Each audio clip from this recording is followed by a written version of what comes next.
Hello everyone, it's Silvia from Fairlight Tarot. Welcome to my channel. Today we're going to have a look at the recent acquisitions in my decks collection. There's going to be a couple of oracle decks and a couple of tarot decks, so all four of them really interesting.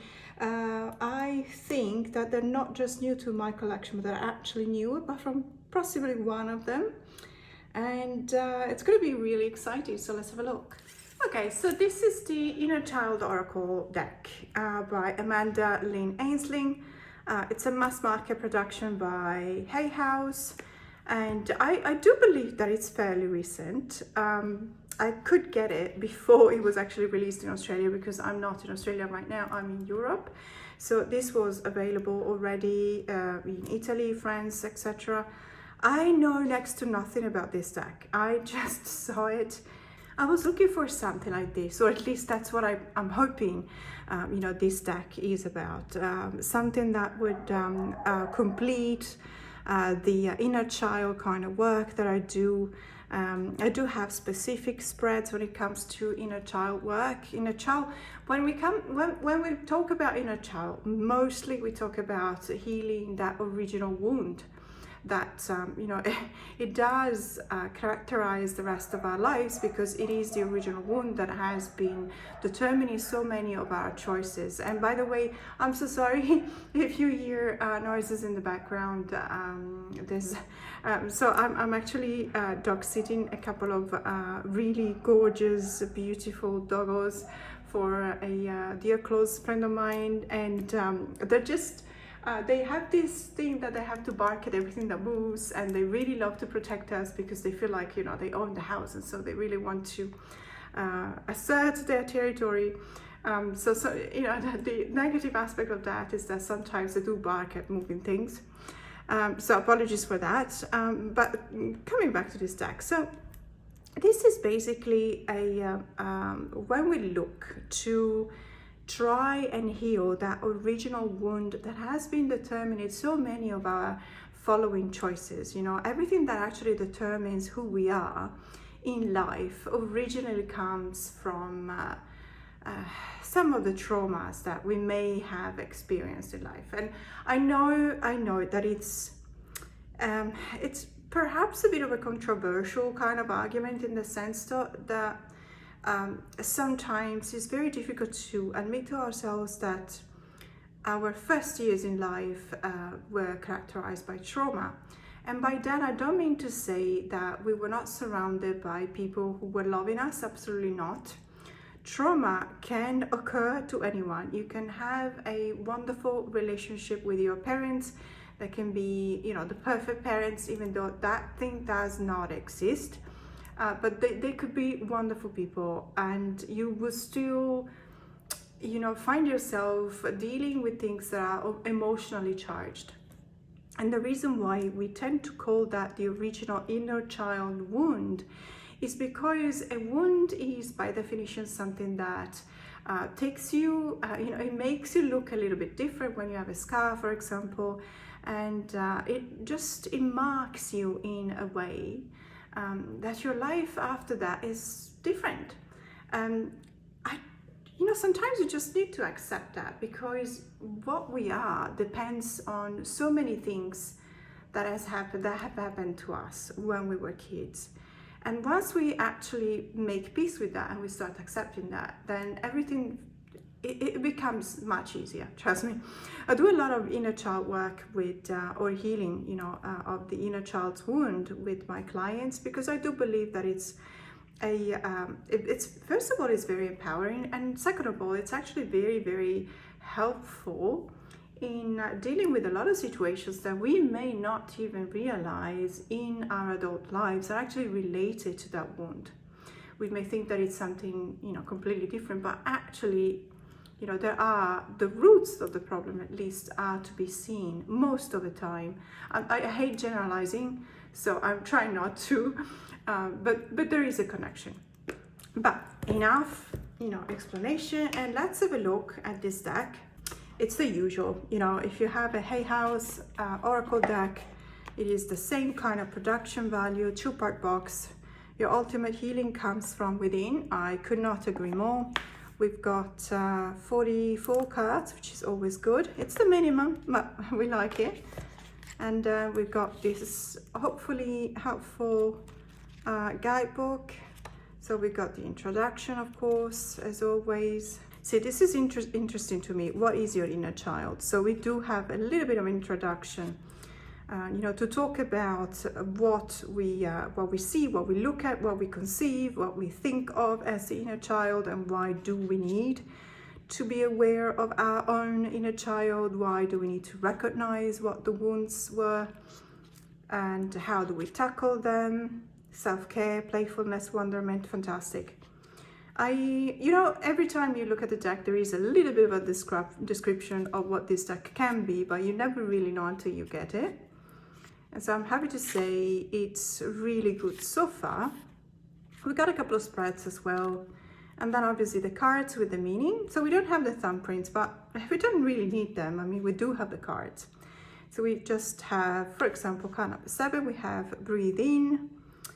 And then the self-care, exercise, responsive journaling prompt, which is always good.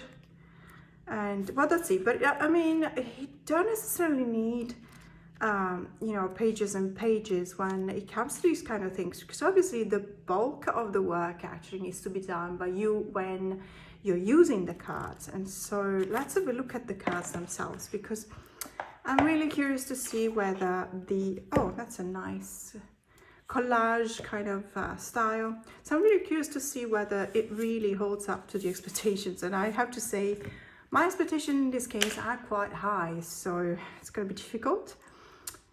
It's a collage deck, which is always good. I am already thinking about pairing it up with a Rosebud Tarot. And you know, if you have other collages, it's probably going to pair up really well with Tira May's Ritual Tarot. I'm thinking the Voyager, possibly maybe not the Talisman, possibly not the Jumble Dance. I'm just, you know, off the top of my head, I'm just trying to think about the collage decks. So I really like the images. It does have a little bit that kind of like Danielle Noel's kind of decks, if you know what I mean, like Work Your Light and stuff like that. So I'm thinking it would probably pair up well with what's it called, the Star Child and the Moon Child. Maybe also with the She-Wolf and the other one, the Serpent Fire by Devani Wolf. But in any case, look, we're not here for pairings, at least not yet. This is literally just an unboxing video. And it's first impressions. What I have to say is that I really like what Hay House is doing lately. So it is the usual cardboard, papery kind of feel, tactile feel kind of deck. But it's fine because it feels more sturdy, if you know what I mean. And so we're happy with that. As I said, 44 cards, yep, that's a good number. And it looks really good so far. I have to say that I will have to do a deep dive in this deck before, you know, saying whether I'm actually happy about it or not. Because many times I've been really enthusiastic and excited about the artwork. And then, you know, I've tried working with the decks and it just, they don't click. And this is going to be a really difficult task for this deck to be clicking. Because it's not a difficult kind of work, you know, inner child healing. It's not that difficult. And to be honest, I do have a lot of different kind of spreads. So if the deck doesn't work necessarily with the spreads that I propose in the video, I can try some of my own spreads. But it needs to be resonating for me. And unfortunately, these kind of decks, if your inner child doesn't click with the deck, then it's not going to work. I know it sounds like a doom kind of thing to say, but it actually is what it is. But I really like it so far, and I like the vibes as well. And as I said, when I already think about a tarot deck, for example, because this is an oracle deck, when I already think about a tarot deck to pair it with, generally speaking, it means that I'm taking to the deck. So I'm really excited to see how I'm going to use it. So this is the Inner Child Oracle. And the second deck we're going to have a look at today is the Oracle Rock. And that's actually it's a French deck although I seem to see the names of the creators and it looks like they have Spanish names. So Despentes and La Rata. So that's definitely Spanish names, but that doesn't necessarily mean that they're Spanish authors. As a matter of fact, I read here is Virginie Despentes, Despentes. Well, there you go. So the way I actually read that was completely wrong, and there'll be French people now laughing, which is good because I like to make people laugh, which is fine. But because I saw this name, and that's definitely Spanish, I also thought that this one was Spanish. No, it's not. It's French. It's Despentes. Anyway, so definitely French. Images by La Rata, tattooers, and okay, so that La Rata is a tattoo artist and illustrator. There is a selection of 54 musicians, and there is an insight of their correspondences with the tarot cards. Okay, so that's gonna be really interesting. So the first time I've seen this deck, it was in Marine's channel, Marine from the Waves of Your Soul. And I was really enthusiastic about it and I really wanted it, but it was rather expensive to get it from Australia. So I just took advantage of the fact that I was in Paris and I got it from a bookstore. So amazing, let's have a look. Okay, so here we go. Again, 2-part box, very sturdy, I have to say. This is gonna be a problem.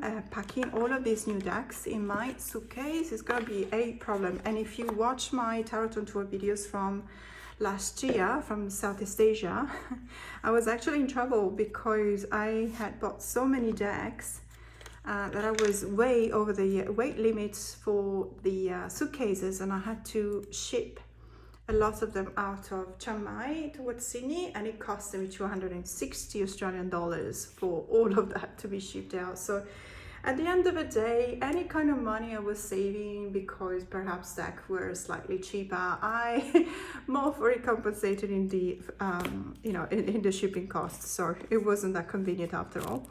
Or I could have, you know what, I was thinking I could have just added on the kilos for my luggage, but I don't know whether I was allowed to do that or not. I don't remember. In any case, there must have been a reason. But that doesn't, as you can see, that doesn't stop me from buying more decks. Okay, so basically this is the guidebook, and of course it's in French, and we're talking about probably an introduction. I didn't even look at the index, but yeah, we've got an introduction, we've got the cards obviously, and as we have heard, we've got 54 of them, so 54 artists and musicians.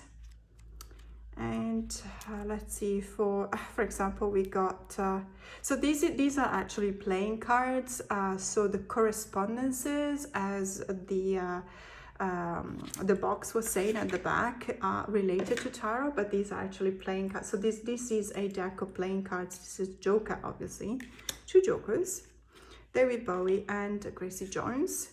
And then we've got or do they use them as aces, because I don't see the ace or carré or diamonds. In any case, so we've got that. The correspondences. So if you know about divination methods related to playing card decks, that's probably where you will find, you know, the correspondences that we're talking about related to tarot. They are related to divination. They're not necessarily an RWS system. So we will have, obviously that's why we have 54 cards and not 78. But it's still a divination system, so it's just a different kind. And the white stripes. So we've got also a keyword, minimalism. And then we've got, I believe this might be a quote from one of their songs. And then, you know, there's a bit of an explanation, and that's very nice. So really looking forward to use this deck, especially because some of these musicians are some of my favorites. You see Prince, Madonna, etc. So it's going to be really interesting because I also have a little bit of an idea, Johnny Cash, an idea of, for example, correspondences or, you know, connections between a particular personality and a card from a tarot deck. So it's going to be interesting to see whether I connect or I make connections between that particular musician, the personality I kind of assign to them, and then the connection with the card. That's going to be really, really cool. And so let's have a look at the card. As I said, we got a couple of jokers. And I don't even know if I'm going to be able to recognize all of them. I mean, so far, I think I'm good. Courtney Love, of course. And it's, you know, everyone loves music. I mean, we need music. Oh, hey, Freddie. We need music in our lives. There's no two ways around that. No, there are the aces, obviously, after the kings. Fair enough. We need music in our lives. It's just something that is really connecting to our roots, primordial roots, if I may say. It's something extremely important. It's something that it also makes us more coordinated. There's music therapy is used many, many times, you know, to align coordinations in perhaps sometimes even in children that need that kind of therapy. But it's also really useful because it's a way for us to get distracted and just, you know, let go of any kind of blockage, emotional blockage that we may be experiencing. Because music somehow is good music, and I'm talking about good music. And when I talk about good music, I actually talk about something that makes you feel. So if it's good music, it makes you feel. And when you feel something, then the artist or the musician or the singer have actually achieved something. Hey, Iggy Pop. And so I really do believe in the power of music. I'm a strong believer in that. Whenever I find myself in a bit of a spot of bother, I just go for a walk and I listen to my favorite songs sometimes. And that really helps because on the one hand, it kind of distracts me, but also gives me a wider perspective. You know, it makes you feel like, okay, well, you know what, you're not alone in the world. There's others that have been through that before you, and if they made it, you can make it. And that's one of the reasons why we also read books and we watch movies, because we want to see other people struggling or other people in our same situation and see what they did to get out of that. So this is the Oracle Rock, and it's actually really cool. And I don't know what I'm going to pair it with yet. I don't know if Marine was pairing it with a tarot deck or with an oracle deck. I would be very interested. I might actually go back to the video where she was presenting this deck and have a look, because it's got a very distinct kind of color palette. As you can see, there's a lot of blacks, lots of whites and reds, and that's basically it. So there's a few decks that have that. Really gorgeous gilding, by the way. So we'll see, but I'm excited about it. This is the Oracle Rock. So the next deck we're going to have a look at is actually this one. It's a tarot deck. Let me just zoom out because it's rather large. And it's the Sacred She Tarot by Madheva Padma. Now, you will know Madheva Padma because the super famous Osho Zen Tarot and the Tao or Tao oracles. So these are by the same author, by the same creator, and you know, and she actually produced this I think a couple of months ago. I am so very excited to have this in my hands because it was not available in Australia until I believe probably the end of February or March. And I kept on, you know, following the creators' websites or Instagram accounts, and I really fell in love with these cards, the colors, you know, the expressions on the characters, and I was really gutted that I couldn't see the physical deck. So let's have a look. Okay, so here we are. So the Sacred She Tarot Deck and Guidebook, a universal guide to the heart of being. Madheva Padma. This is a really beautiful wraparound magnetic closure kind of box, and we've got this kind of landscape format guidebook, which is very similar to at least my edition of the Osho Zen Tarot. It was exactly the same kind of format, and I have to say I actually like it because it just flows, the reading, let's say, just flows, and it really looks like it's very similar, because I remember my Osho Zen also had the images, you know, on this side of the page, and they were in black and white as well, and then there was the description. So that's going to be really interesting. I think that in this case I can see the elements, so it's going to be an elemental tarot, which I'm always for. So if you remember the Osho Zen, for a beginner it might have been an excellent deck visually speaking, because for a beginner the images were really evocative. But when it comes to the renaming of the suits of the court cards and also of the major arcanas, it wasn't necessarily straightforward, because you really had to know what card you were actually looking at. I don't think that this one is the same, but I might be wrong. So we're just going to have a look at the deck itself. I think it comes in a different box as well. Yep. So there's another box here. And what have we got? So it's a tucked box in this case. I really hope, so I really don't want to ruin it. So I'm just gonna use the scissor method, which has revealed so far very useful, at least when, there you go, when you can do this, it's fantastic. You don't ruin the tucked boxes this way. I have to say there's so many Los Carabel boxes that have my nail, you know, the permanent mark of my nail on the front of the flap, because that's the only way in which I could actually open the box. So let's have a look. I'm probably gonna zoom in a little bit because it is a really beautiful deck and I just want you all to be able to see it. Okay, so these are the major arcana. So we've got beginning for the Fool, so an alchemy for the Magician. So definitely an elemental deck, I have to say. Quality wise, it feels okay. It's a bit papery, but it feels okay. I appreciate that it's matte, so that's a really good finish, especially because it's easier to take photos of and to film. So okay, we do have the renaming of the majors. As you can see, pretty much all of them so far have been renamed, although it's pretty intuitive. I mean, of course, the Wisdom Keeper is the Hierophant. Love for the Lovers, Turning Point for the Chariot card, Compassion for the Strength, which is really beautiful, by the way.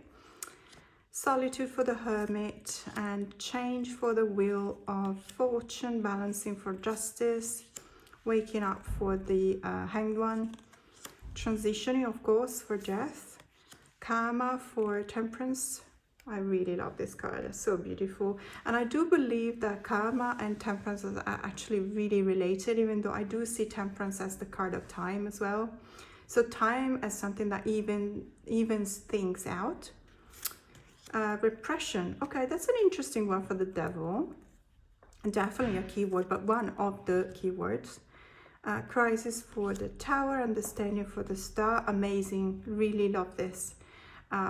There's perhaps this one would have been, you know, pretty much related to the Moon, which is actually anxiety. Wow, okay, well, that's an interesting take, because it gives that sense of inner eye to the Star and takes it away somehow from the Moon card, and it tells you about anxiety, which is, I can see why. I can see why, because the card of the Moon sometimes can relate to that kind of not seeing things clearly, because, you know, the light of the Moon is not as strong as the light of the Sun. Therefore, you kind of don't necessarily see where one thing ends and another thing begins. And so that may definitely create some kind of anxiety. I can definitely see that. Although it is also, I would be curious to actually read. You know what? Let's just do it now, because I'm worried that I'm going to forget. I just want to read what it says about anxiety for the Moon card, because I can see it, absolutely, but not Karma. Okay, we've seen Karma, we've seen Repression, we've seen the Crisis and the Understanding. Okay, so this is the anxiety card. Whenever we are blinded to the obvious, choosing instead to believe in conjured up narratives, we trick ourselves like Wile E. Coyote does. Okay, interesting. Fascination with his own cleverness keeps him perpetually distracted, and so he repeatedly trips over his own tail, yeah, and commits the same mistakes, traps himself, appears foolish, reckless, and laughable. By taking ourselves, our beliefs, and our opinions too seriously, we become hypnotized by the brilliance of our imagined reality. Okay, dreamed up fiction spawn fearlessness that can degenerate into paranoia, devastating the quality of life. Looking into the roots of our fears and anxiety takes courage, absolutely. By refusing to admit to the pain we feel, which often is rooted into the long ago past, we stay trapped in the stranglehold of dread. Answering these may be helpful. What are you refusing to accept or longing to communicate? Is there something hidden within your distress that might reveal what is keeping it going? Is it really anxiety that hurts, or is it your reluctance to depart from the cozy security of trumped-up fantasies, imagined storylines, paranoid projections? Wow. And then there is what looks like an affirmation. I am a coyote lurking in the shadows, frightened by the light but drawn by the heat. Wanting to be warmed but not burnt, filled but not consumed. I struggle because that's what minds do, whipsawed by hope and fear. I fight to preserve a life I despise, the alternative being so vast. If I could find some basis, some viewpoint, some foundation that could not be doubted, would it give me peace? Like a lily pad for a frog or a burrow for a hare. Somehow, it seems more honest to talk about my troubles than the gentle song of waves, shimmering in moonlight, lapping on the shore. As poetic as it sounds, and very beautiful, I may say, so far the only connection with the moon I see is the presence of, the howling at the moon, which I definitely recognize, as in, of course, the coyotes howling at the moon. I don't necessarily relate the behavior, the conditioning of the coyotes howling at the moon with anxiety in a form of humans' anxiety. Perhaps coyotes are anxious when they howl at the moon, or rather than anxious, I would say they're restless. But when we mirror that back into human anxiety, I don't necessarily see the same kind of pattern. But then again, it is something that is probably very intuitive. So I'm actually interested to know what your opinion is, what you think about associating the card of the moon with anxiety. I'm really interested to know that. I'm not saying that I don't see the association, I'm just saying that it is one of the things that I may see in the moon card. Joy with the sun, of course, liberation with judgment, yeah. Wisdom for the world, and then we start with what I believe, roots. Let's see, be here now. Cooperation, that's definitely the suit of earth. And perseverance. I love the artwork. It feels like there's a bit of everything. It feels like it's photography, but then there's obviously some kind of digital manipulation. I think it's really well done as well, and I just love, as always, I really love the colors. Really love the colors. So this is the suit of fire, obviously. Look at this card, refresh, for the 3 of Wands. Isn't it beautiful? I mean, it's just the concept is amazing. That's what I mean. And this is very similar to, if you remember the Osho Zen Tarot, you would definitely remember this kind of art style that was more similar to that deck. Adaptability for the 7 of Wands, that's very interesting as well. Adaptability, instead of standing up for yourself, that kind of resilience message in the card that is actually kind of almost evolving into the 9 of Wands from the 7. Self-confidence, resistance, fair enough. Overload, definitely. And these are the core cards. So the core cards will be still with numbers, which is fine. Clarity, restraint, this is the suit of air, of course. A heartbreak for the 3 of Swords, not necessarily in line with my interpretation, but that's absolutely fine. And it is the traditional one, so I'm the one that is actually a bit on the other side. And I do remember this card. I'm pretty sure that this was, so the wolf wearing, sheep's clothes, and that was from the Osho Zen Tarot. I'm pretty sure that I saw this card, even though I don't necessarily remember if it was indeed the 7 of air or not.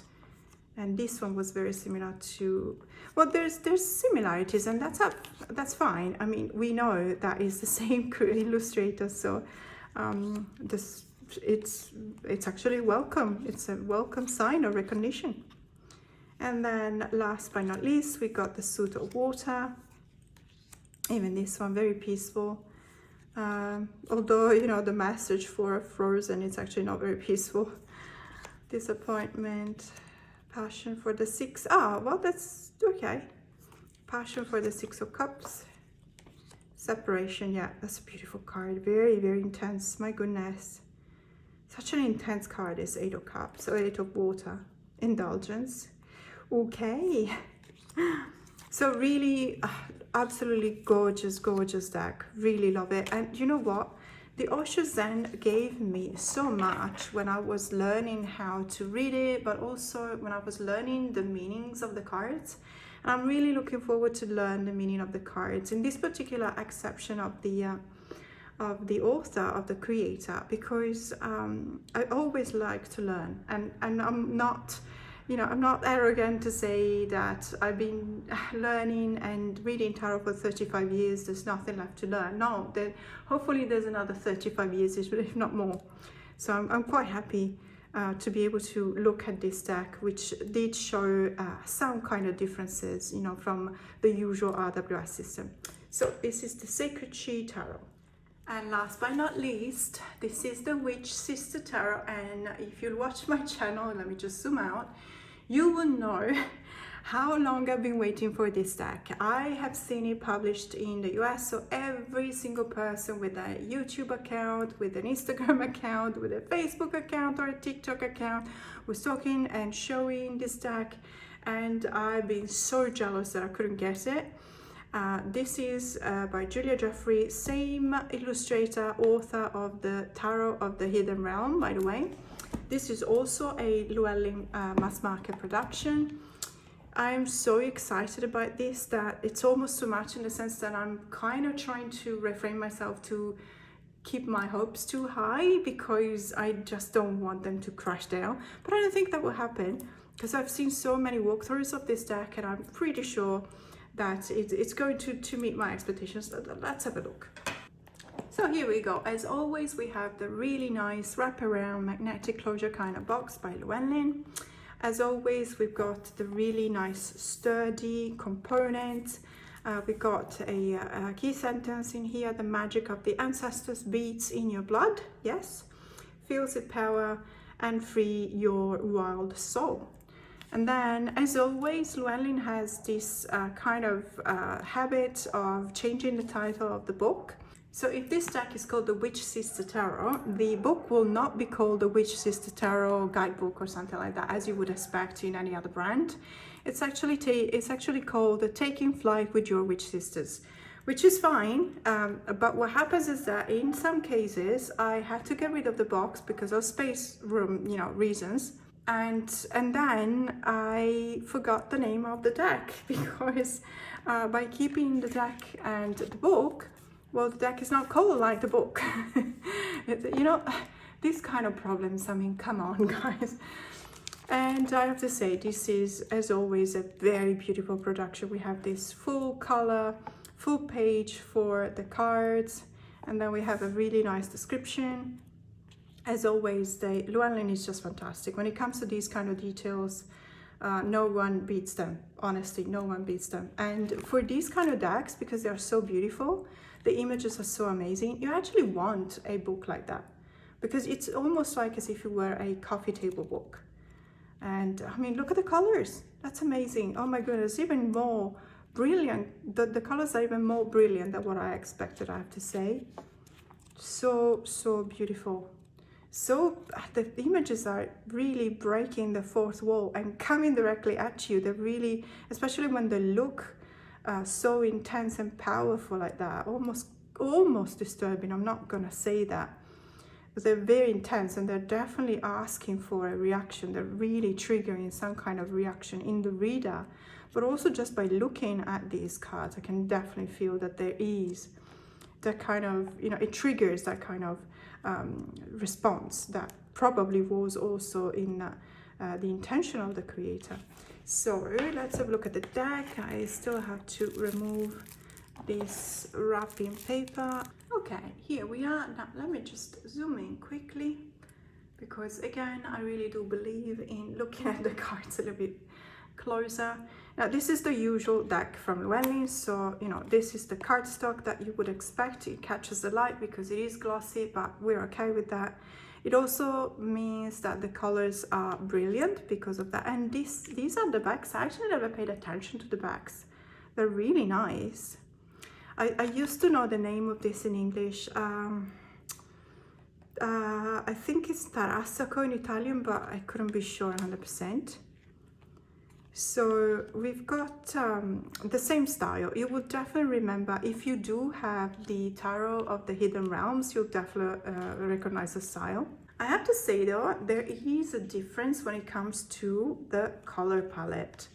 I don't have the Tarot of the Hidden Realms with me right now, but I seem to remember that the colors are more like grays and blues, whereas in here, you can see there's more variety. There's a wider kind of gamut, color gamut. And the greens are actually more, you know, they have this brighter kind of component. I don't know whether you can actually see that through the camera, because I'm looking through the camera right now. And what happens is that I don't, because I'm still traveling, I don't have my usual gear. And I'm actually using my phone to film, which means that obviously, you know, it is the camera of the phone. It is what it is. Apologies for that, but there's nothing much I can do about it because my usual filming gear is not portable, and you know, I have to make do. But you know, we're all here for the cards. We're looking at the cards. We're loving the cards. So there you go. Really beautiful, by the way. Very, very intense. I have to say, it feels almost as if the Tarot of the Hidden Realm was a bit of a starting point for the creator, the illustrator, to get to this. As if it were just some kind of an evolution in the skills, in mastering the skills of creating with an artistic card, an artistic work of art, but with the intention of infusing it within, you know, manifesting whatever the creator wanted. So probably, you know, this kind of evocative power that we cannot pretend that we're not feeling when we're looking at the cards. There is a message coming through the cards, thanks to the images, that definitely wants to be heard, and we have the responsibility to listen. Whether we want to understand it or not, then depends on us. But to be honest with you, if you're a tarot reader, there's no two ways around that. When there's a message, you have to listen. And you can spin it. you can spin it if you want to, but it's not necessarily something that I recommend. It needs to be crystal clear, and when it's not, it probably is, but we just don't want to admit it. That's what I think. So beautiful, these cards, and I do love that there's so much more, at least age diversity. But then again, you know, I don't see, and gender perhaps, but I haven't seen a lot of color scheme. But the problem in this case would be that these figures are not entirely human. I mean, I'm pretty sure I've seen, there you go. So obviously, when it comes to these kind of characters, you cannot be entirely sure what the intention of the creator was, because this could be a realm which is in between, the world, let's say humanity, and a different, maybe fairies kind of realm or something like that. So we cannot necessarily compare it to other decks when it comes to diversity. Really, really love it, and I must say, I actually really like the backs as well. So looking forward in this case to find an oracle deck that will pair up well with these ones. I have a couple of ideas, but we'll see. But for today, that's all. That was an unboxing of the 4 latest decks that entered my collection. So thanks so much for staying with me till the end of this video. More to come. Have a great day.